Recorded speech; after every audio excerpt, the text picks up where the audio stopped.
በስመ አብ ወወልድ ወመንፈስ ቅዱስ አሐዱ አምላክ አሜን። እንደምን ዋላችሁ? እንደምን ሰነበታችሁ? ምህረቱ ብዙ የሚሆን በቸርነቱ የሰበሰበን እግዚአብሔር ስሙ የተመሰገነ ይሁን። የትምህርታችን ርዕስ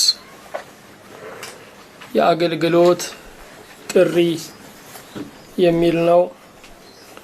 የሉቃስ ወንጌል ምዕራፍ 10 ቁጥር 1 እስከ 12 ያለውን የመጽሐፍ ቅዱስ ክፍል በጸሎት መንፈስ ሆነን እናነባዋለን። የሉቃስ ወንጌል ምዕራፍ 10 ቁጥር 1 እስከ 12። ከዚህም በኋላ ጌታ ሌሎችን 70 ሾመ፣ ሁለትም አድርጎ እርሱ ሊሄድበት ወዳለው ከተማና ስፍራ ሁሉ በፊቱ ላካቸው። አላቸውም፣ መከሩስ ብዙ ነው፣ ሰራተኞች ግን ጥቂቶች ናቸው። እንግዲህ የመከሩን ጌታ ለመከሩ ሰራተኞች እንዲልክ ለምኑት።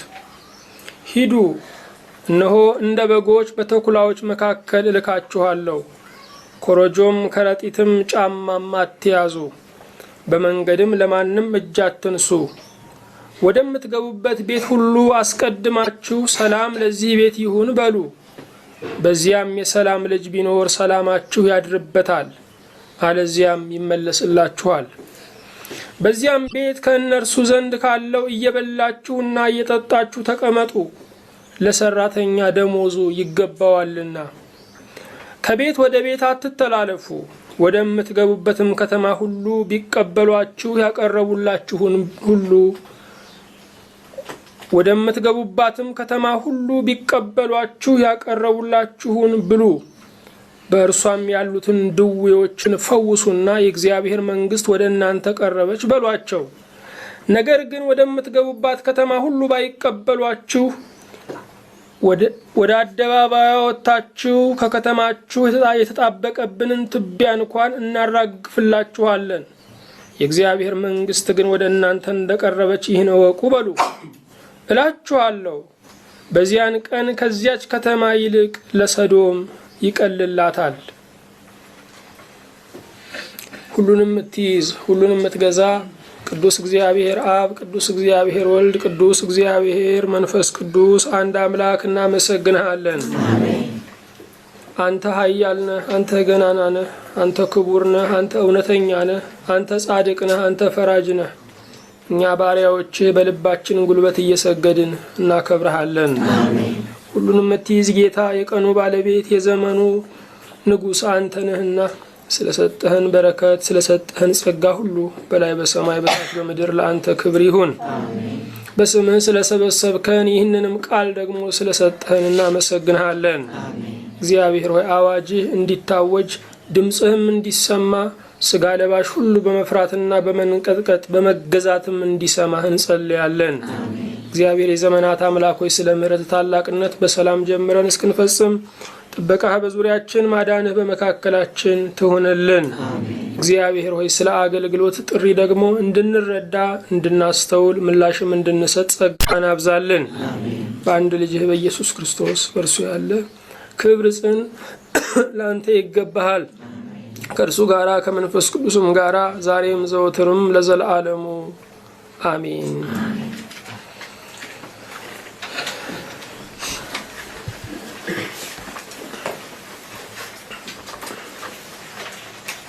ርዕሳችን የአገልግሎት ጥሪ የሚል ነው። እግዚአብሔር በመጥራት የታወቀ አምላክ ነው። በዘመናት ሁሉ የእግዚአብሔር ጥሪ አልተቋረጠም። እግዚአብሔር ብዙዎችን ጠርቷል። ምላሽ የሰጡት ተባርከዋል። እድሜያቸው በደስታ ተቀብቷል። ስራቸው ፍጻሜና መከናወን አግኝቷል። ጦርነታቸው ድል ተጎናጽፏል። እግዚአብሔር በዘመናት ሁሉ ይጠራል።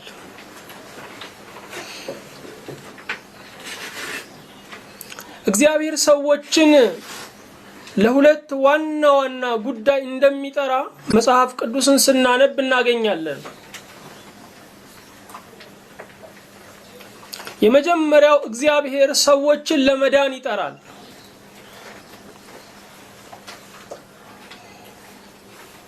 በጌታችን በመድኃኒታችን በኢየሱስ ክርስቶስ በደሙ ዋጋ አምነው ንስሐ ገብተው እንዲድኑ እግዚአብሔር ሰዎችን ለመዳን ይጠራል። የመዳን ጥሪውን እሺ ብለው ለተቀበሉትና ከእርሱ ጋር ለመኖር ውሳኔ ላደረጉት በስሙ ላመኑትና በሥላሴ ስም ለተጠመቁት ለእነርሱ ደግሞ እግዚአብሔር የአገልግሎት ጥሪ እንደገና ያቀርብላቸዋል።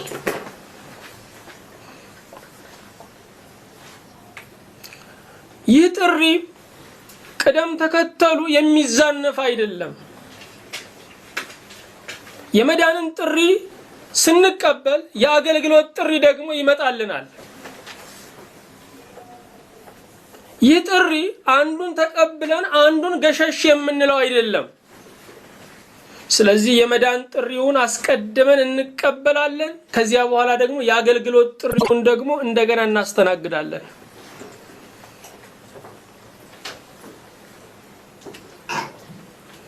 አዎ እግዚአብሔር አምላክ ይጠራል። አንድ ንጉስ ሰራተኞችን ይቀጥራል። አንድ ንጉስ መልእክተኞችን ወደ ተለያዩ ሀገራት ይልካል። እግዚአብሔር ለአገልግሎት የጠራቸውን ሰዎች ስናይ የንጉስ የክብር መልእክተኞች ናቸው።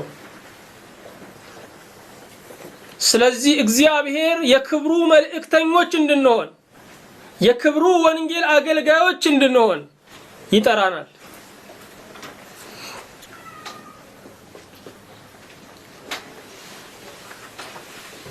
እግዚአብሔር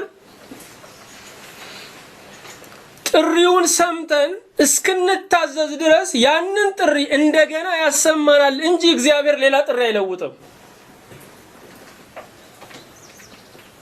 ይሄንን እንቢ ብለዋል ደግሞ ይሄኛውን ነገር ላሰማቸው አይልም እግዚአብሔር። ለምን ስንል የእርሱ ጥሪ፣ የእርሱ ትእዛዝ፣ የእርሱ የህይወት መርህ እየመረጥን የምናነሳው እየመረጥን የምንታዘዘው አይደለም። የማይጓደል ነው፣ የማይጣል ነው፣ የማይመረጥ ነው። አዎ እግዚአብሔር ዛሬም ፈቃደኛ ለሆኑት ልጆቹ የአገልግሎትን ጥሪ ያቀርባል። አገልጋይ ማለት ምን ማለት ነው? አገልጋይ ማለት ባሪያ ማለት ነው። አገልጋይ ማለት ሎሌ ማለት ነው። አገልጋይ ማለት ታዛዥ ማለት ነው።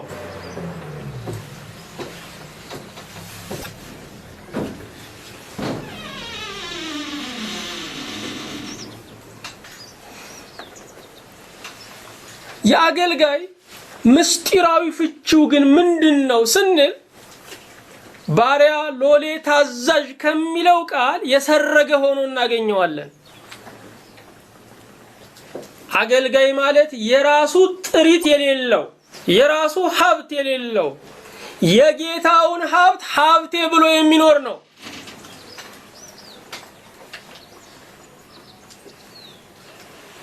አገልጋይ ማለት የራሱ ጥሪት የሌለው የራሱ ጥሪት የሌለው የራሱ ሀብት የሌለው የጌታውን ሀብት የጌታውን ንብረት የኔ ብሎ ቆጥሮ የሚኖር ነው።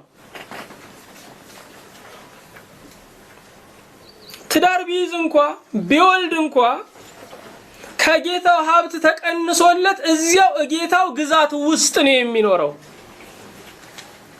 ወልዶም አግብቶም እንደገና አሁንም ሎሌ ነው። አገልጋይ የራሱ ጥሪት የሌለው ብቻ አይደለም፣ የራሱ ጊዜም የለው። በጊዜው ላይ በሙሉነት የሚያዘው ማን ነው? ጌታው ነው። ስለዚህ አገልጋይ ብለን ስንጠራ የኮንትራት ሰራተኛ ነው ማለታችን አይደለም።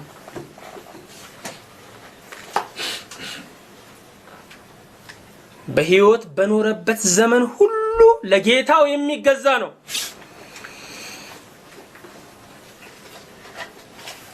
አገልጋይ ተግባሩን እንደ ውለታ የሚቆጥር አይደለም። ሌሎች ተለምነው ይሰራሉ፣ አገልጋይ ግን ስራውን አውቆ ይሰራል። ሌሎች ትንሽ ሰርተው ብዙ ያወራሉ፣ አገልጋይ ግን ብዙ ሰርቶ ጥቂት ያወራል። ለምን ስንል ተግባሩን እንደ ውለታ የሚቆጥር አይደለም።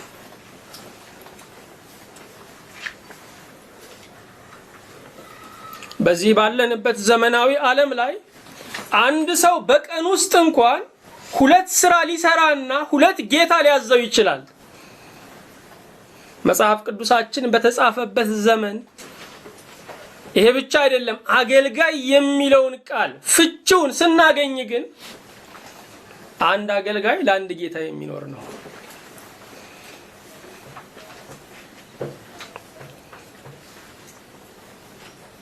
አዎ እግዚአብሔር እየጠየቀን ያለው ምድራዊ አገልጋይ ለምድራዊ ጌታ የሚያደርገውን እንኳን መንፈሳውያን ልጆቹ ለሰማያዊ አምላካችን እንድናደርግ ነው። ስለዚህ የተጠየቀው ነገር ትንሽ ነው። ከተዋለልን ውለታ፣ ካየነው ፍቅር፣ ከተከፈለልን ዋጋ በጣም የሚያንስ ነው። ከሚጠብቀንም እረፍት በጣም ትንሽ ነው። ስለዚህ የአገልጋይን ምስጢራዊ ትርጉሙን እንይ ከተባለ አገልጋይ ተግባሩን ከውለታ የሚቆጥር አይደለም። ለወንጌል ብሎ ለእግዚአብሔር ክብር ብሎ ለቤተ ክርስቲያን ብሎ የሚከፍለውን ዋጋ ከውለታ አይቆጥርም። መራቡን፣ መጠማቱን፣ መሰደዱን፣ መታረዙን፣ መጉላላቱን ሁሉ ከውለታ የሚቆጥር አይደለም። የሚገባውን ነው ያደረገው። እንዳበዛ አይሰማውም፣ እንዳሳነሰ ነው የሚሰማው። ለምን ስንል ከሰማይ ወደ ምድር ወርዶ ካገለገለን ከክርስቶስ አገልግሎት ፊት የኛ አገልግሎት በጣም ትንሽ ነው።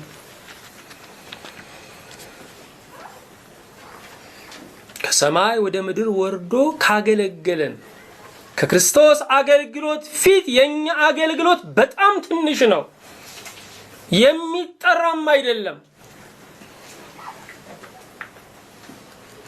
እስከ ሞት አፍቅሮ ፍቅሩን በገለጠልን በክርስቶስ ፍቅር ፊት የኛ ለጊዜና ለገንዘብ እንኳን የሚግደረደረው ፍቅራችን በጣም ትንሽ ነው።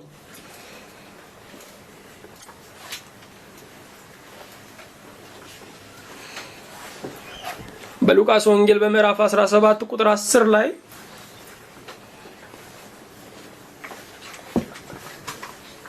ሉቃስ 17 ቁጥር 10 ላይ እንዲሁ እናንተ ደግሞ የታዘዛችሁትን ሁሉ ባደረጋችሁ ጊዜ የማንጠቅም ባሪያዎች ነን፣ ልናደርገው የሚገባንን አድርገናል በሉ ይላል።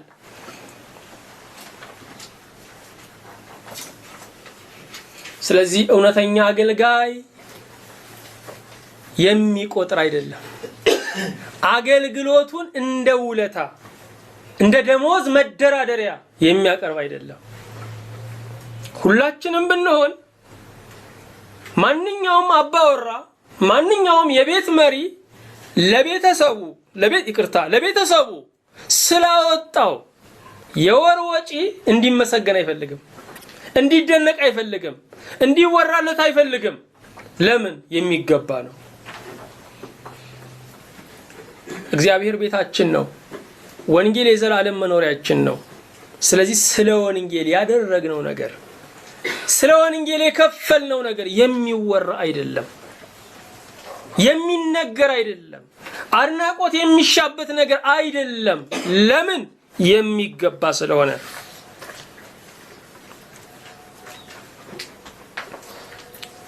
ስለ ጧት ቁርሳችን ስለበላነው ምሳችን የማንንም አድናቆት አንፈልግም። ለምን ስንል ለህልውናችን የበላነው ምናገለግለው ለህልውናችን ነው። ክብር ለእግዚአብሔር ይሁን። አዎ የኔ የምንለው የራሳችን ጥሪት፣ የኔ የምንለው የራሳችን ሀብት፣ የኔ የምንለው የራሳችን ነገር የለንም። የጌታ የሆነው ነገር ሁሉ የኛ ነው።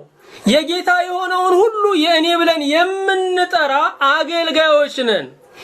እግዚአብሔር ሀብታችን ብቻ አይደለም፣ የእርሱ የሆነው ሁሉ የኛ መሆኑ ብቻ አይደለም፣ ጊዜያችንም የእርሱ ነው። ስለዚህ ለእግዚአብሔር የምንሰጠው ትልቁ ነገር ምንድነው ስንል እድሜያችንን ነው። እድሜያችንን ብንሰጠው ያንሳል፣ ግን እድሜያችንን እንሰጠዋለን።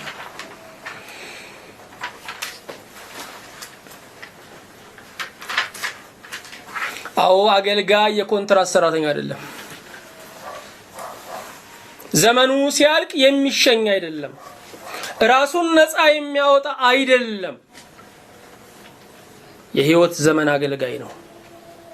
የምንፈልገውን ነገር ስናገኝ እጥፍ የምንል ከሆነ አገልጋዮች አይደለንም።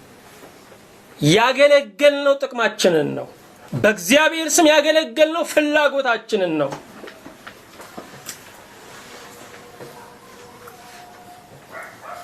እግዚአብሔርን የምናገለግለው የአስቤዛ ኑሯችንን ለማሟላት ከሆነ በደንብ ብንማርም አናጣው፣ በደንብ ብንነግድም አናጣው።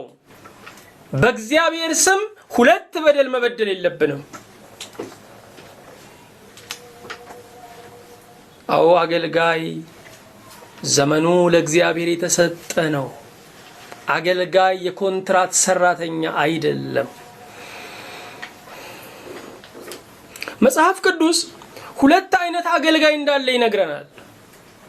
የመጀመሪያው የግዴታ አገልጋይ ነው። ሁለተኛው ደግሞ የፈቃድ አገልጋይ ነው።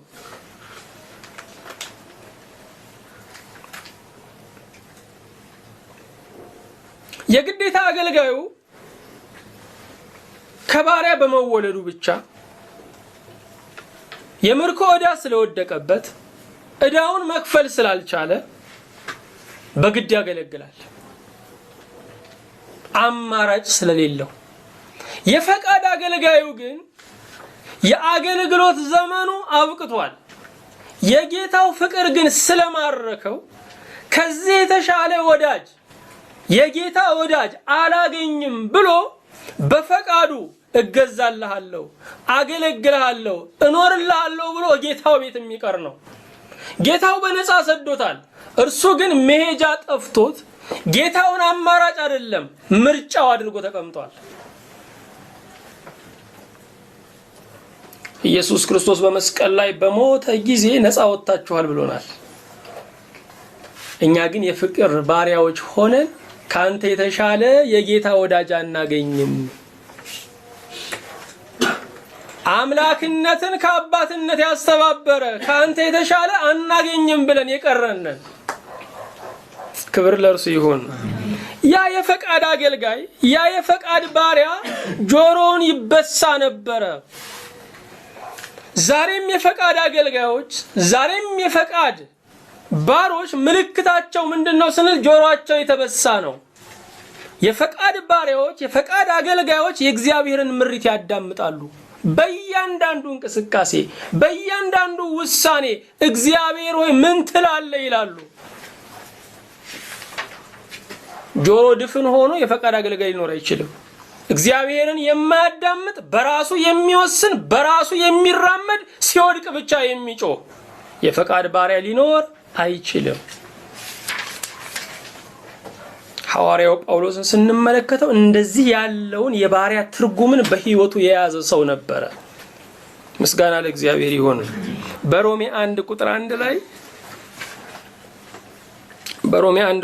ላይ ሐዋርያ ሊሆን የተጠራ የኢየሱስ ክርስቶስ ባሪያ ጳውሎስ በነቢያቱ አፍ በቅዱሳን መጻሕፍት አስቀድሞ ተስፋ ለሰጠው ለእግዚአብሔር ወንጌል ተለየ ይላል። ጳውሎስ ራሱን ሐዋርያ ሊሆን የተጠራ ሁለተኛ የኢየሱስ ክርስቶስ ባሪያ፣ ሶስተኛ ለእግዚአብሔር ወንጌል የተለየ በማለት ይጠቅሳል። እነኚህ ሶስት ነገሮች ሁሉ አስፈላጊዎችና ልዩ ትንታኔ የሚያሻቸው ናቸው። ጳውሎስ የኢየሱስ ክርስቶስ የፈቃድ ባሪያ ነው፣ የፈቃድ አገልጋይ ነው። ማሰሪያው ተበጥሶለት እንደገና ግን በፍቅር ተይዞ የተቀመጠ ነው። እግዚአብሔር ልክ እንደዚህ ነው የሚያደርገው። ቀንበር አውርዶ ቀንበር ይጭናል። የኃጢአትን ቀንበር አውርዶ የፍቅርን ቀንበር ያስቀምጣል። ከባዱን ቀንበር ሰብሮ ቀላሉን ቀንበር የማይሻክረውን በትከሻችን ላይ ያኖራል። ምስጋና ለእርሱ ይሁን። ጌታችን መድኃኒታችን ኢየሱስ ክርስቶስ በኑሮውና በትምህርቱ ሁሉ የልከኛ አገልጋይን ማንነት ገልጾልናል። ስለዚህም ለአገልግሎታችን ምሳሌ የምናደርገው ለአገልግሎታችን የምንመለከተው ማንን ነው ስንል የተሰቀለውን ጌታ ኢየሱስ ክርስቶስን ነው። በቃሉና በሕይወቱ አገልግሎትን ያሳየንን እርሱን ነው። አዎ ቅድም እንደጠቀስነው እግዚአብሔር በዘመናት ሁሉ ይጠራል። የእርሱ ዋና ጥሪ ሁለት ነው። የመጀመሪያው ምንድነው አለን? የመዳን ጥሪ ነው። ሁለተኛው ምንድነው? የአገልግሎት ጥሪ ነው። እግዚአብሔር ለመዳን ይጠራል፣ እግዚአብሔር ለአገልግሎት ይጠራል። አንዱን እሺ ብሎ አንዱን እምቢ ማለት አይቻልም። የመዳን ጥሪያችንን በደንብ አድርገን የምንገልጸው በአገልግሎት ጥሪያችን ነው። በአገራችን የሚባል ነገር አለ። ሲጠሩት አቤት ሲልኩት ወዴት ይባላል። ሲጠሩት አቤት ሲልኩት ወዴት። ሲጠሩት አቤት የሚል ሰው እጅግ የሚያረካ ነው። የጠሪውን ልብ ደስ የሚያሰኝ ነው። አቤት የሚለው ቋንቋ ወይ ከማለት የሚለይ ነው። አቤት የሚለው ቋንቋ አቤቱ እንደሚለው አይነት የክብር ምላሽ ያለው ቋንቋ ነው። አቤቱ ስንል የከበርክ እንደማለት ነው። ግነቱን እየገለጽን ነው። አቤት የሚለው ሰው ተራ የሆነ ምላሽ ወይ አይደለም የሚለው አቤት ነው የሚለው የክብር ምላሽ ነው የሚሰጠው። ሲጠሩት የክብር ምላሽ የሚሰጥ ሲያከብሩት የሚያከብር ነው። ምክንያቱም የሚጠራ ያለ ነው። የሚጠራ የተወደደ ነው። የሚጠራ የታመነበት ነው። የሚጠራ የሚፈቀር ነው። አቤት ሲል አለሁ ማለቱ ነው። የሚላከው አደራ የሚጣልበት ሲጠሩት አቤት ማለት ሲችል ነው። አቤት ያላለ አደራ አይጣልበትም፣ መልእክት አይላክም። ሰነፍ ሰው ሲጠሩት አቤት ማለት ይጨንቀዋል። ደሞ ምን ሊያዙኝ ነው ይላል። ቅን ሰው ግን አቤት ይላል። እግዚአብሔር ወደ መንግስቱ በመዳን ይጠራናል። ስለዚህ ለመዳን ጥሪው አቤት ማለት ያስፈልጋል። በመንግስቱ ደግሞ ግዛት ሁሉ ደግሞ ሊልከን ይፈልጋል። ስለዚህ ወዴት ማለት ያስፈልጋል። ሲጠሩት አቤት የሚል ሲልኩት ወዴት የሚል ያረካል። ይሄ ብቻ አይደለም፣ ይሸለማል። አቤት የማያውቅ ግን እምነት አይጣልበትም። ቢላክም ያበላሻል። ባበላሽ እንኳ አቤት ካለ ማለቱ ዋጋውን አሳንሶታል። ስለዚህ አቤትም ወዴትም የሚነጣጠሉ አይደሉም። እግዚአብሔር ሲጠራን አቤት ማለት ሲልከን ወዴት ማለት ያስፈልጋል። ዛሬ እግዚአብሔር ሲጠራን አቤት ብለናል፣ ሲልከን ግን ወዴት ማለት አልተቻለንም። ይህ አምላካችን ለመዳን ልጁን ወደዚህ ዓለም ላከልን፣ ለማገልገል ደግሞ መንፈስ ቅዱስን ላከልን። ስለዚህ አገልግሎትን ስንመለከት መለኮታዊ አጋዥ ያለው ነው። የኛ ጥበብ፣ የኛ ዕውቀት፣ የኛ ፍልስፍና፣ የኛ ዝና የማያግዘው በመለኮት ኃይል በመንፈሱ ብቻ የሚሰራ ነው። ዛሬም ምላሽ ያጡ ጥሪዎች አሉ። ከዚያ ውስጥ አንዱ ምንድነው ስንል የአገልግሎት ጥሪ ነው። በዘመናችን ባሉት አብያተ ክርስቲያናት ስንመለከት ሳይጠሩ የሚያገለግሉ አሉ፣ ተጠርተው ደግሞ እምቢ ያሉ አሉ። እነኚህ ለዛሬቱ ቤተክርስቲያን ህመም ሆነዋል። እነዚህ ለእግዚአብሔር ሥራ እንቅፋት ሆነዋል። ሳይጠሩ የሚያገለግሉ አሉ፣ ተጠርተው ደግሞ እምቢ ያሉ አሉ። ሳይጠሩ የሚያገለግሉ ለስጋዊ ጥቅምና ክብር ሲሉ የሚያገለግሉ ናቸው። ጥሪ የደረሳቸው ከገዛ ፍላጎታቸው ነው ወይም ደግሞ ከሰዎች አድናቆት ነው። አንቺ ወይም አንተ ጥሩ ድምጽ አለ መዘመር ትችላለህ ስለተባሉ ነው። ግን በድምጽ አይደለም የሚዘመረው፣ በዝማሬ መንፈስ ነው። የንግግር ችሎታ አለ ሰባኪ መሆን ትችላለህ ስለተባሉ ነው። ስብከት ግን የንግግር ችሎታ አይደለም፣ አፈ ንጉስ መሆን ነው፣ አፈ ክርስቶስ መሆን ነው፣ የእግዚአብሔርን ሐሳብ መግለጥ ነው። አዎ ሳይጠሩ የሚያገለግሉ አሉ። ሳይጠሩ የሚያገለግሉ መጨረሻቸው ምንድነው ስንል አጥፍቶ መጥፋት ነው። አጥፍቶ መጥፋት ነው።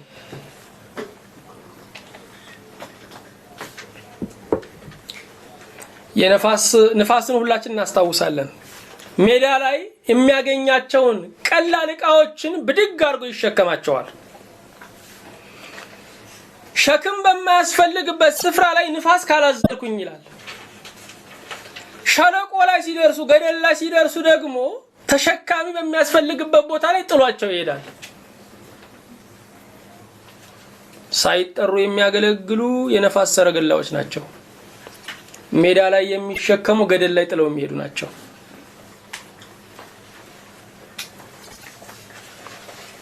አዎ ዛሬ ሳይጠሩ በሚያገለግሉ አገልጋዮች ብዙዎች ካሉበት ቦታ ይነሳሉ።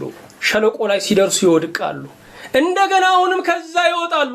አሁንም የነፋስ ሰረገላ ላይ ይሳፈራሉ። እንደገና ይወድቃሉ። ህዝባችን ለዘመናት እነዚህ ሳይጠሩ በሚያገለግሉት አገልጋዮች መሞከሪያ ሆኗል። ሞቷል፣ ጠፍቷል።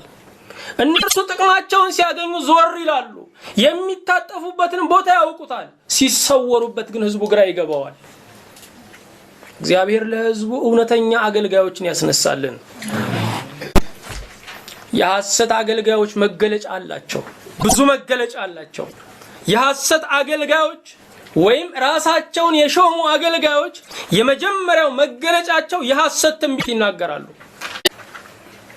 ንስሐ ለሚያስፈልገው ህዝብ አይዞህ ባለ ድል ነህ ይሉታል። ንስሐ ሳይገቡ እንዴት ድል አለ? ከእግዚአብሔር ጋር ሳይታረቁ እንዴት ማሸነፍ አለ? ሰላም ነው ይላሉ። ደግ ደግ ቃል ስለሚናገሩ ሰው ይወዳቸዋል፣ ህዝቡ ይወዳቸዋል።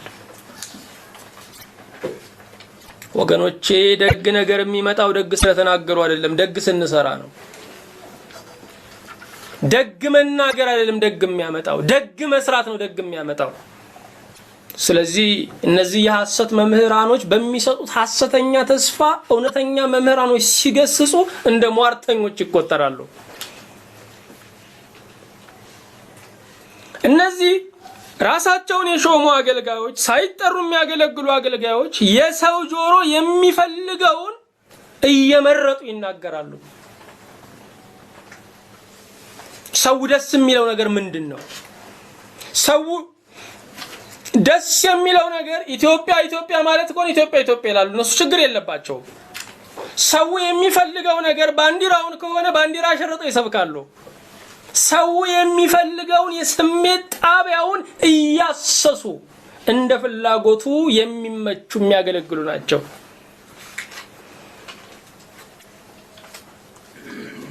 ሰርግ ላይ የሚጋበዙት ዘፋኞች የምትፈልጉትን ዘፈን ምረጡ፣ አማርኛም አለን፣ ትግርኛም አለን፣ ጉራግኛም አለን ይላሉ፣ ያስመርጣሉ። ልክ እንደ ዘፋኞቹ እያስመረጡ ሰው በሚፈልገው መንገድ የሚያስተናግዱት ገበያተኞች ናቸው። እውነተኛ አገልጋይ ግን ሰው የሚከፋውን ይናገራል። ሁሌ የሚጨነቀው ለጌታው ደስታ ነው። እግዚአብሔር ደስ የሚለውን ነገር ለመናገር ነው የሚጨነቀው። ሰው ደስ የሚለውን የምንናገር ከሆነ የእግዚአብሔር አገልጋዮች አይደለንም፣ የሰው አገልጋይ ነን።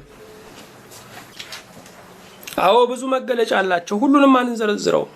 እነኚህ የሐሰት አገልጋዮች የአደባባይ ጻድቅ ይመስላሉ። ስለ እነርሱ የሚናገሩ ብዙ ማስታወቂያ ሰራተኞችን ያሰማራሉ። ዛሬ ቤተክርስቲያንን እነኚህ እየበሏት ነው ያሉት። እግዚአብሔር መጎብኘት ያምጣልን። እግዚአብሔር ጠርቷቸው ደግሞ እምቢ ያሉ ሰዎች አሉ በቤተክርስቲያን ዛሬም። የነዚህን ሰዎች ያህል ነው እየጎዷት ያሉት። እንደውም እግዚአብሔር ጠርቷቸው እሺ ስላላሉና ቦታቸውን ስላልያዙ ሐሰተኞች ቦታውን ይዘውታል። መጽሐፍ ቅዱሳችንን ስናነብ እግዚአብሔር ጠርቷቸው እምቢ ስላሉ ሰዎች እናነባለን። ሙሴን እናስታውሳለን። እግዚአብሔር ጠራው ግን እምቢ አለ። ልብ አድርጉ፣ ሙሴ በ40 ዓመት የጉብዝናው ዘመን እግዚአብሔር ሳይጠራው ጉልበቱን መከታ አድርጎ እስራኤልን እታደጋለሁ ብሎ ወጣ። ነፍሰ ገዳይ ሆነ፣ የፈርዖን ባላጋራ ሆነ፣ ተሰደደ። እግዚአብሔር ሳይጠራው ወጣና አበላሸ። ከ40 ዓመት ቆይታ በኋላ እግዚአብሔር ጠራውና ልልክህ ነው አለው። ሙሴ ኮልታፋ ነኝ አለ። ሳይጠራ በጉልበቱ ለማገልገል ወጣ። እግዚአብሔር መንፈሱን ሰንቆ መንፈሱን አዘጋጅቶ መንፈሱን ልኮ ለአገልግሎት ሲጠራው ደግሞ ማንነቱን አየ።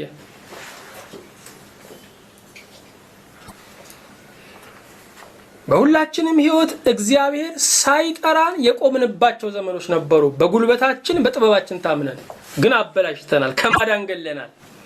እግዚአብሔር ደግሞ ፍላጎታችንን ያንን የጥንቱን ፍላጎታችንን አይቶ ዘመን አልፎ መንፈሱን ሲልክ ደግሞ ሁላችንም ወደ ኋላ ብለናል።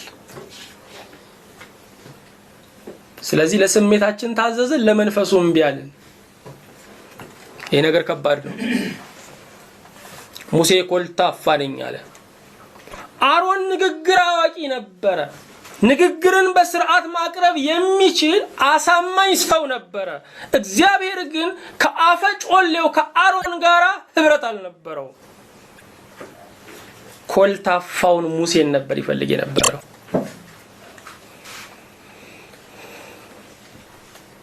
የእግዚአብሔር ጉዳዩ ከልብ ጋራ ነው፣ ከልብ ጋራ ነው።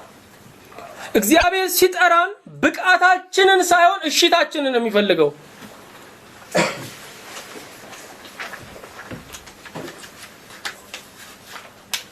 እግዚአብሔር ሲጠራን ብቃታችንን ሳይሆን የሚያየው ምንድነው? እሽታችንን ነው።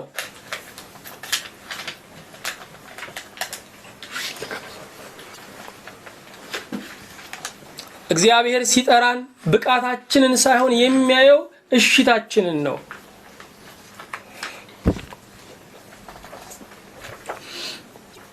ምክንያቱም የትኛውም ጉልበታችን፣ የትኛውም ኃይላችን፣ የትኛውም ዝናችን ለእግዚአብሔር ስራ ድጋፍ መሆን አይችልም።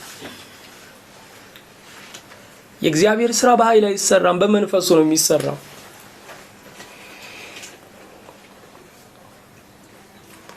ጌዲዮንንም ስንመለከት ልክ እንደዚሁ ነው። እግዚአብሔር ጌዲዮንን ሲጠራው ጌዲዮን ደግሞ ዘሩን አየ፣ ከቤቱ ደግሞ የተናቀ መሆኑን አየ። ዛሬም እግዚአብሔር ሲጠራቸው እንዴ ትልልቅ ሰዎች እያሉ፣ ስንት ባለቅኔዎች እያሉ፣ ስንት የዜማ ሊቃውንት እያሉ እኔ እንዴት ይላሉ። እግዚአብሔር ግን ሲጠራን የኛንም ጉድለት ዙሪያችንንም አይቶ ነው። ስለዚህ አስረጅነታችን አያስፈልገው፣ የሚፈልገው እሽታችንን ብቻ ነው።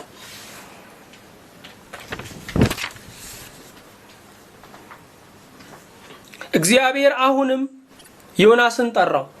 ታስታውሳላችሁ? ዮናስ ነነዌ ትጠፋለች የሚለውን ቃል መስበክ አልፈለገም። ጌታ ሆይ ክፉ ተናጋሪ ክፉ አውሪ ለምን ታሰኘኛለህ? እኔ እንዲህ ያለ ከባድ ንግግር መናገር አልፈልግም የሚል ይመስላል። ስለዚህ ከእግዚአብሔር ኮበለለ።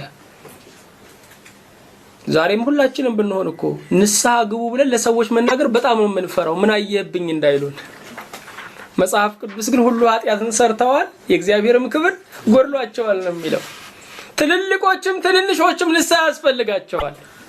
ዮናስ ይሄንን ቃል መናገር አልፈለገም፣ ንስሐን መስበክ አልፈለገም። ምን አየህብን እንዳይሉት ፈራ። ስለዚህ ከእግዚአብሔር ኮበለለ። የገባበት መርከብ ግን ተናወጠ። ከእግዚአብሔር በመኮብለሉ የሄደበት ስፍራ ጭምር ተናወጠ። ጉዳዩ የማይመለከታቸው ሁሉ ያመፀኛው ዮናስ ቅጣት ደረሰባቸው። ንብረታቸውን ባህር ላይ ጣሉ። ማዕበሉ አልበረደም። ወገኖቼ እግዚአብሔርን እሺ ማለት ነው የሚያዋጣው። እምቢ ስንለው እግዚአብሔር የሄድንበትን ስፍራ ጭምር ያናውጠዋል። የአንበሳን ግልገል ነጥቀን እዚህ ቤት ብናስገባ አዎ አንበሳው ሰብሮ ነው የሚገባው። የአንበሳው ግልገሎች የይሁዳ አንበሳ የሱ ባለሟሎች ሸሽተው የሄዱበት ስፍራ ሁሉ እግዚአብሔር ያናውጣል። እነሱን ሲፈልግ ስፍራውን ያናውጠዋል። እግዚአብሔር ፈቃዱ አይከለከልምና ዮናስ ወደ ባህር ሲጣል በአሳ አንበሪ ተቀብሎ እነነዌ ከተማ ላይ ተፋው። ከዚህ እግዚአብሔር መደበቅ እንደማይቻል ከእግዚአብሔር መደበቅ እንደማይቻል ከእግዚአብሔር የሚደበቁት በእግዚአብሔር ውስጥ ብቻ መሆኑን ዮናስ ገባው። አዎ እግዚአብሔር ሲጠራቸው እምቢ ያሉ ብዙዎች ነበሩ። ችሎታቸውን እያዩ ራሳቸውን እያዩ ውድቀታቸውን እያዩ ታሪካቸውን እያዩ ዘራቸውን እያዩ ምን እባላለሁ እያሉ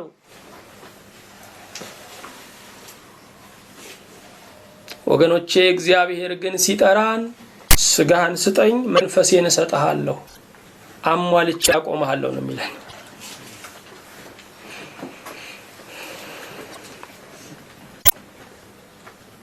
እግዚአብሔር ለአገልግሎት ሲጠራን ሁለት ነገሮችን አይወድም። እግዚአብሔር ለአገልግሎት ሲጠራን ሁለት ነገሮችን አይወድም። የመጀመሪያው ሌላ ሰው መጠቆምን አይወድም። በኢሳይያስ 6 ላይ እንደምናነበው የሰራዊት ጌታ እግዚአብሔር ባለ ዙፋኑ ጌታ ማንን እልካለሁ ማንስ ይሄድልናል ብሎ ሲናገር እነሆኝን ያለው ለባከኔን ላከኛል ኢሳይያስ። እኛ ብንሆን እገሌ ላከው ነው የምንለው። አሜሪካ ቢሆን እኔ ላከኝ ነው የምንለው። አገልግሎትን ግን እገሌን ነው የምንለው። ሰማያዊውን ዋጋ ክብሩን አላወቅነውም፣ አልታደልንም። ወደሚፈርሱ ከተሞች ለመሄድ ነው የኛ ፍላጎታችን። አዎ እግዚአብሔር ሲጠራን ሌላ ሰው መጠቆምን አይወድም። ይሄ ብቻ አይደለም፣ ሌሎች ሲመጡ መቅናታችንን አይወድም። ሌሎች አገልጋዮች ሲነሱ፣ ሌሎች መምህራኖች ሲነሱ ጸሎታችንን ደስታችንን ነው ማየት የሚፈልገው። ቅንዓታችንን ሲያይ ምቀኝነታችንን ሲያይ እግዚአብሔር ያዝናል።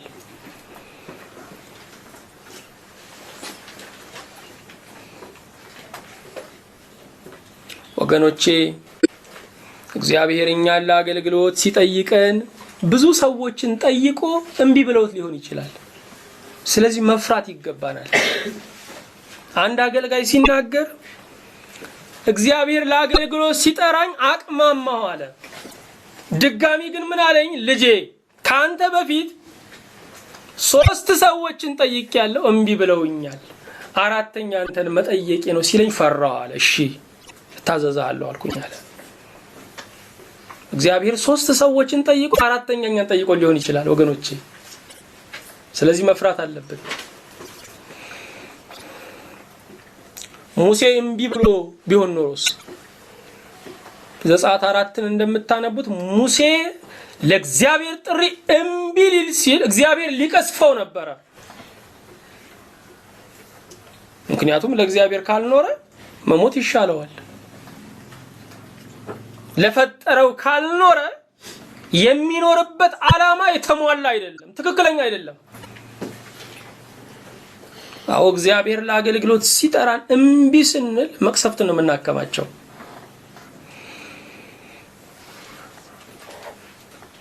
ባነበብነው በመጽሐፍ ቅዱስ ክፍል በሉቃስ 10 ላይ የተመሰገነው ጌታችን ኢየሱስ ክርስቶስ ለአገልግሎት አስፈላጊ ስለሆኑ ነገሮች ተናግሯል። እነኚህን ዝርዝሮች ነው አሁን የምናየው። ለአገልግሎት አስፈላጊ ከሆኑት የመጀመሪያው ምንድነው ስንል ለጌታ መንገዱን መልቀቅ ነው። ለጌታ መንገዱን መልቀቅ ነው።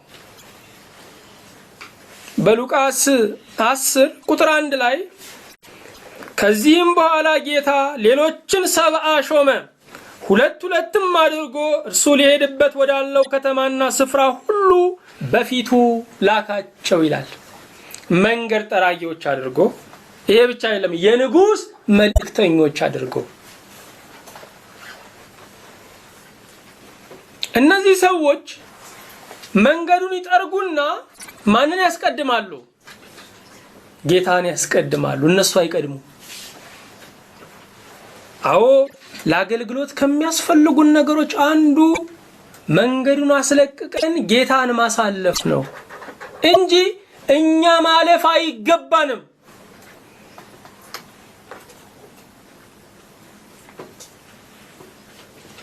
ሁለተኛው ለአገልግሎት የሚያስፈልግ ነገር ምንድነው ስንል አገልጋዩ አገልጋይ ያስፈልገዋል።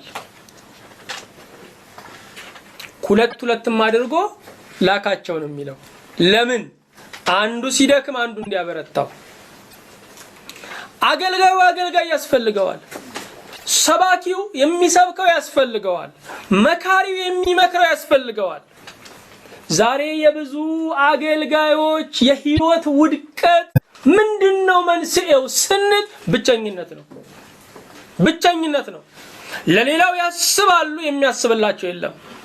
አባት ይሆናሉ፣ አባት የሚሆናቸው የለም። ይመክራሉ፣ የሚመክራቸው የለም። ወገኖቼ የአገልጋዮች ህልውና አደጋ ውስጥ ከሆነ ቤተክርስቲያን አደጋ ላይ ነው ያለችው። ስለዚህ አገልጋዮችን የሚያገለግሉ አባቶችን የሚያገለግሉ አባቶች እንዲነሱ መጸለይ ጭምር አለብን። ሶስተኛው ለአገልግሎት አስፈላጊ የሆነው ነገር ምንድነው ስንል ሌሎች አገልጋዮችን መናፈቅ ነው። በዚያው በሉቃስ 10 ቁጥር 2 ላይ አላቸው፣ መከሩስ ብዙ ነው፣ ሰራተኞች ግን ጥቂቶች ናቸው። እንግዲህ የመከሩን ጌታ ለመከሩ ሰራተኞች እንዲልክ ለምኑት። 12 ሐዋርያትን ሾመ፣ ከዛ 70ውን ሾመ። 70ውን ደግሞ ምን አላቸው? ሌሎች አገልጋዮች እንዲጨመሩ ለምኑ አላቸው። ስለዚህ አሁን የሚያገለግሉት አሁን የተሾሙት ሌሎች አገልጋዮችን መናፈቅ አለባቸው። እኔ ብቻ ልታይ ብለው፣ እኔ ብቻ ልግነን ብለው፣ የኔ ስም ዛሬም ሞቼም ይጠራ ብለው ሌሎችን ማጨናገፍ የለባቸውም። ማበረታታት አለባቸው፣ መጸለይ አለባቸው። ምክንያቱም ለአገልግሎት አስፈላጊ ከሆኑ ነገሮች አንዱ ሌሎች አገልጋዮችን መናፈቅ ነው። አራተኛው መሄድ ነው። ሂዱ ይላል። በቁጥር 3 ላይ ሂዱ ይላል። ሂዱ ምን ማለት ነው? ግዛቱን አስፉት ማለት ነው። መልእክቱን አዳርሱት ማለት ነው። ሂዱ ማለት አሁንስ ምንድነው? አትቁሙ ማለት ነው። ብዙም ያቆሙ ነገሮች አሉ፣ ግን አትቁሙ። ለመቆም ምክንያት አትፈልጉ። ምክንያታችሁ መሄድ ብቻ ነው። መሄድ ብቻ ነው። አምስተኛው ተግዳሮትን መቋቋም ነው። በቁጥር 3 ላይ እነሆ እንደ በጎች በተኩላዎች መካከል እልካችኋለሁ አለ ጌታ። በጎች የሚሰማሩት ተኩላዎች ከምድር ሲያልቁ ነው እንዴ? ተኩላዎች እያሉ በጎች ይሰማራሉ። ወንጌል የምንሰብከው የወንጌል ተቃዋሚዎች ሲያልቁ አይደለም፣ እያሉ እንሰብካለን። ስንሰብክ ችግር አለ፣ ስናገለግል ብዙ ፈተናና መከራ አለ። ግን ጠላት ስላለ ሞተን አንጠብቀው። እኛም እናገለግላለን፣ እሱም ይቃወማል።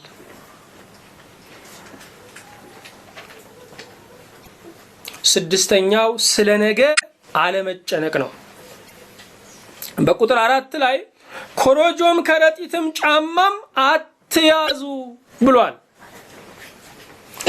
ኮረጆው ስንቅ ነው። ከረጢቱ ደግሞ ትንሽ ገንዘብ መቆጠብ ነው። ባንክ ቤት ነው። ጫማ ትርፍ ነገር ነው። ምክንያቱም ሰው ጫማ ከያዘ ጫማ አጥልቋል ማለት ነው። ይሄ ማለት ምን ማለት ነው ስንል ስለ ነገ አለመጨነቅ ነው። እግዚአብሔር መንግስት ነው። መንግስት ባጀት አለው። እግዚአብሔር ለአገልግሎቱ የሚያስፈልገውን ያሟላል። ስለዚህ አገልጋይ ለመብሉ ለመጠጡ መጨነቅ የለበትም። ጌታውን ብቻ እንዴት አድርጎ እንደሚያገለግል መጨነቅ አለበት። ዛሬ ግን ስናይ ያሉት አገልጋዮች ከዓለማውያን ይልቅ ነው የኑሮ ነገር የሚያስጨንቃቸው። ይሄ ኑሮ ጭንቀታቸው እግዚአብሔርን እንዳይጠብቁት እያደረጋቸው ብዙ አገልጋዮች ራሳቸውን ሸጠዋል። ስጋቸውን አከራይተዋል። ጉብኝት ያድርግልን። ሰባተኛው መፍጠን ነው። በቁጥር 4 ላይ ምን ይላል? በመንገድም ለማንም እጅ አትንሱ ይላል።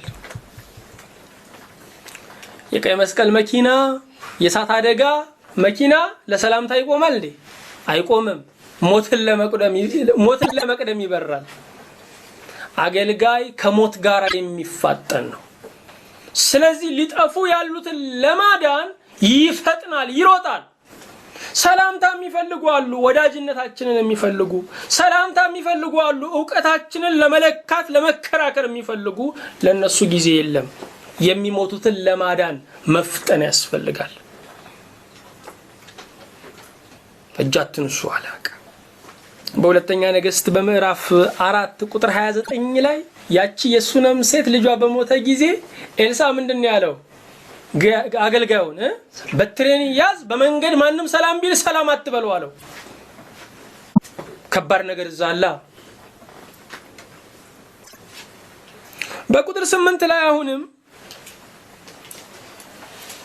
ስምንተኛው ሰላምን ማወጅ ነው። ቁጥር 5 ላይ ወደምትገቡበት ቤት ሁሉ አስቀድማችሁ ሰላም ለዚህ ቤት ይሁን በሉ፣ በዚያም የሰላም ሰው ቢኖር ሰላማችሁ ያድርበታል፣ አለዚያም ይመለስላችኋል አለ። ለዓለም ከሚያስፈልጉ ዋና ነገሮች አንዱ ምንድነው? ሰላም ነው። የሰው ልጆች ጦርነት በሌለበት ዘመንም በጦርነት ይኖራሉ። ትልቁ ችግራቸው ሰላም ነው። ስለዚህ ወደምትገቡበት ቤት ሁሉ የሰላምን መልእክት የሰላምን ቃል ይዛችሁ ግቡ። ያ የሰላም መልእክት ያ የሰላም ቃል ማን ነው ስንል ሰላማዊው ኢየሱስ ክርስቶስ ነው። እሱን ይዘን መግባት ያስፈልጋል። ዜና ይዘን አይደለም መግባት የሚያስፈልገን፣ ትኩስ ወሬ አይደለም ይዘን መግባት የሚያስፈልገን። የሰላሙን ጌታ የሰላሙን ቃል ክርስቶስን ይዘን ነው መግባት የሚገባን። ዘጠነኛው ስለ ውጤቱ አለመጨነቅ ነው። ቁጥር 6 ላይ ምን ይላል? በዚያም የሰላም ልጅ ቢኖር ሰላማችሁ ያድርበታል፣ አለዚያም ይመለስላችኋል ይላል። የአገልግሎትን ዋጋ የምናገኘው ሰዎቹ በተቀበሉ ልክ አይደለም፣ እኛ አደራችንን በተወጣነው ልክ ነው። ላይቀበሉ ይችላሉ። ነፃ ፈቃድ አላቸው። የሚጠየቁበት አንቀጽ አላቸው። የኛ አንቀጻችን ምንድነው ስንል አደራችንን መወጣት ነው። ስለዚህ ስለ ውጤቱ መጨነቅ የለብንም። የሰላም ሰው ካለ ሰላማችንን ክርስቶስን ይቀበላል፣ ከሌለ ሰላማችን ይመለስልናል። አሁንም ለአገልግሎት አስፈላጊ ከሆኑ ነገሮች 10ኛው ምንድነው ስንል አለመሳቀቅ ነው።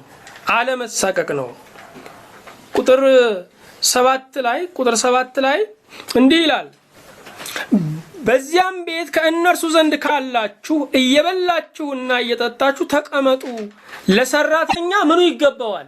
ደሞዙ ይገባዋልና። የሚያቀርቡላችሁን በነፃነት በደስታ ብሉ ጠጡ። ለሰራተኛ ደሞዙ ይገባዋል። አገልጋይን ማብላት ይገባል፣ ማጠጣት ይገባል፣ ማልበስ ይገባል፣ የአገልጋይን መባ መስጠት ይገባል። ይሄ መብቱ ነው፣ መንፈሳዊ መብቱ ነው። ምእመናን ለአገልጋዩ የሚያደርጉለት ደግነት አይደለም። የንጉስ ሎሌ ነው፣ የንጉስ አምባሳደር ነው። የንጉስን መልእክተኛ በንጉስ ክብር ካልተቀበልን እንጠየቃለን። ለሰራተኛ ደሞዙ ይገባዋል። ስለዚህ አገልጋዮች አያደርጉትም፣ ቢያደርጉትም ተገቢ ነው እንጂ አምጡ ማለት ይገባቸዋል። ለሰራተኛ ደሞዙ ስለሚገባው አንድ አምባሳደር ስለ ደህንነቱ የተላከበት ህዝብና መንግስት ይጠየቃል። አገልጋይ አምባሳደር ነው። ስለ ደህንነቱ የተላከበት ህዝብ ይጠየቃል። ተርቦም ከሆነ ተጠምቶም ከሆነ ታርዞም ከሆነ ተጉላልቶም ከሆነ ህዝቡ ይጠየቃል። ከዚህ ከመጠየቅ እግዚአብሔር ያድነን። ዛሬ ባለንበት ዘመን ላይ ሰዎች የእውነትን ቃል ብቻ የማይቀበሉ እውነተኛ አገልጋይ የማይቀበሉ። ስለዚህ አገልጋዩ በሚደረግለት ነገር መሳቀቅ አይገባውም። 11ኛው ቁጥብነት ያስፈልጋል ለአገልግሎት። አሁንም ለወንጌሉ ክብር ሲባል በቁጥር 7 ላይ እንደዚህ ይላል፣ በዚያም ቤት ከእነርሱ ዘንድ ካለው እየበላችሁና እየጠጣችሁ ተቀመጡ፣ ለሰራተኛ ደሞዙ ይገባዋል ይልና ከቤት ወደ ቤት አትተላለፉ ይላል። ከቤት ወደ ቤት አትተላለፉ። በመጀመሪያ የገባችሁበት ቤት፣ በመጀመሪያ የተቀበሏችሁ ሰዎች ቤት ተቀመጡ። ከቤት ቤት በምትተላለፉበት ጊዜ ሐሜት ይከሰታል። ከቤት ቤት በምትተላለፉበት ጊዜ የገሌ ቡና የዶሮ አይን ይመስላል፣ የገሌ ጠላ ደግሞ የፈረስ ጭራ ይመስላል እያላችሁ ቀላዋጭ ትሆናላችሁ፣ ወጥ ቀማሽ ትሆናላችሁ። ስለዚህ ከቤት ቤት አትሽከርከሩ፣ በገባችሁበት በመጀመሪያው ቤት ተቀመጡ እያለን ያለው እንዴት ያለ አምላክ ነው! ሁሉን ዘርዝሮ የሚነግረን፣ ሁሉን መረጃ የሚያሳውቀን አምላክ ክብር ለእርሱ ይሁን። ዛሬ አገልግሎታችን ቁጥብነት ቢኖረው ወገኖቼ የቤተ ክርስቲያንን ክብር መጠበቅ በቻልን ነበረ። አገልግሎታችን ቁጥብነት ቢኖረው ኖሮ ወንጌላችንን ማስከበር በቻልን ነበረ። ችግሩ ያለው ከኛ ነው፣ ከቃሉ አይደለም። 12ኛ አለመጠራጠር ነው። በቁጥር 8 ላይ ወደምትገቡባትም ከተማ ሁሉ ቢቀበሏችሁ ያቀረቡላችሁን ብሉ ይላል። ያው በክርስቶስ ስም ከተቀበሉ እናምናቸዋለን ማለት ነው። 13ኛው ለተጎዱት እርዳታ ማድረግ ነው። በእርሷም ያሉትን ድውዮችን ፈውሱና የእግዚአብሔር መንግስት ወደ እናንተ ቀረበች በሏቸው ይላል። ስለዚህ ለድውያን መጸለይ፣ ሐዘንተኞችን ማጽናናት፣ የተጎዱትን ሁሉ ልንቆምላቸው ይገባል። ምክንያቱም አገልግሎት ከቃል የዘለለ ያለፈ ነገር ስለሆነ ነው። ሌላው አሁንም 14ኛው ማስጠንቀቂያ መንገድ ያስፈልጋል። የተቀበሉን እንደሚድኑ ወንጌሉን ያልተቀበሉ ግን ሞት እንደሚጠብቃቸው ማስጠንቀቅ ይገባናል። ለምን ስንል ወንጌላችን ድህነትን ብቻ ሳይሆን ፍርድንም ነው የሚሰብከው። ወንጌላችን ድህነትን ብቻ አይደለም ፍርድንም ይሰብካል። ለተቀበሉ የድህነት ዜና ነው፣ ላልተቀበሉ ደግሞ ምንድነው? የፍርድ ቃል ነው፣ የፍርድ ማስጠንቀቂያ ነው። 15ኛውና የመጨረሻው ምንድነው ስንል ጌታ ከገለጸው ውስጥ የመጨረሻው ምንድነው ስንል በቁጥር 20 ላይ የምናገኘው ነው። ነገር ግን መናፍስት ስለተገዙላችሁ በዚህ ደስ አይበላችሁ፣ ስማችሁ ግን በሰማያት ስለተጻፈ ደስ ይበላችሁ። አሁን የአገልጋዩ ደስታ ብዙ ህዝብ ስለተከተለው አይደለም። የአገልጋዩ ደስታ ስለፈወሰም አይደለም። የአገልጋዩ ደስታ በእግዚአብሔር ልብ ስለታሰበ ነው። በእግዚአብሔር ልብ ስለታሰበ ደስ የሚለው ከሆነ አይመካም። በፈውሱ የሚመካ ከሆነ ግን በፈውሱ የሚደሰት ከሆነ ይመካል። በህዝብ ብዛት የሚደሰት ከሆነ ይመካል። የአገልጋይ ትምክህቱ ምንድነው ስንል ወይም ደስታው ምንድነው ስንል በእግዚአብሔር ልብ መታሰቡ በሕይወት መጽሐፍ ላይ ስሙ መጻፉ ነው። እግዚአብሔር ይመስገን። በዚህ ክፍል ላይ እንግዲህ እንደ ኃይለ ቃል የምናየው በቁጥር 2 ላይ ያለው ነው። መከሩስ ብዙ ነው፣ ሰራተኞች ግን ጥቂቶች ናቸው። እንግዲህ የመከሩን ጌታ ለመከሩ ሰራተኞች እንዲልክ ለምኑት ይላል። ወገኖቼ መከር ወይም መኸር የመጨረሻው ስራ ነው። የመጨረሻውና ቀላሉ ስራ ነው። ከዛ በፊት የእርሻ ዘመን አለ፣ የአዝመራ ዘመን አለ፣ የአረማ ዘመን አለ፣ የአገዳ ዘመን አለ፣ የፍሬ ዘመን አለ። የመጨረሻው የምን ዘመን ነው? የመኸር ዘመን ነው። የመኸሩ ዘመን ቀላል ነው። በቀላሉ ማጨድ የሚቻል ነው። በቀላሉ መሰብሰብ ነው። በጊዜ ካልሰበሰብ ነው ፍሬው ረግፎ ይቀራል። ስለዚህ ያንን ፍሬ መሰብሰብ የመጨረሻውና ቀላል ስራ ነው በመኸሩ ውስጥ። እንግዲህ መኸሩ ብዙ ነው፣ ሰራተኛው ግን ጥቂት ነው። ስራውና ሰራተኛው ምን አላለም? አልተመጣጠነም። ልብ አድርጉ፣ መኸሩ ነጥቷል። ይሄ ማለት ምን ማለት ነው? አስተምሩን፣ አጽናኑን፣ ድረሱልን የሚል ህዝብ በዝቷል ማለት ነው። ንገሩን፣ ስበኩን የሚል ህዝብ በዝቷል ማለት ነው። ስለዚህ መኸር ነው ይሄ ማለት። ላጨዳ የደረሰ ነው። ትንሽ ነካ ስናደርገው በቃ የሚለወጥ ነው። ትንሽ ስንነግረው የሚመጣ ነው፣ የሚድን ነው። አሁን ስናይ ዘመኑን የመኸር ዘመን ነው። መኸሩ ብዙ ነው፣ ሰራተኛ ግን ጥቂት ነው። ቢሆንም ግን መኸሩ በዝቶ ሰራተኛ በሚያንስበት ጊዜ መኸሩ ምን አለው? ጌታ አለው፣ ባለቤት አለው። እሱ ሰራተኛ ይልካል። ሰራተኛ ግን የሚልከው ስንጠይቀው ነው። ለምኑት አለ። ስለዚህ ጌታ ሆይ ሰራተኞችን አስነሳ እያልን መጸለይ አለብን። ሰራተኞችን አስነሳ ብለን ካልጸለይን ሲነሱ እንመቀኛለን። የማይጸልይ ሰው ምቀኛ ነው የሚሆነው።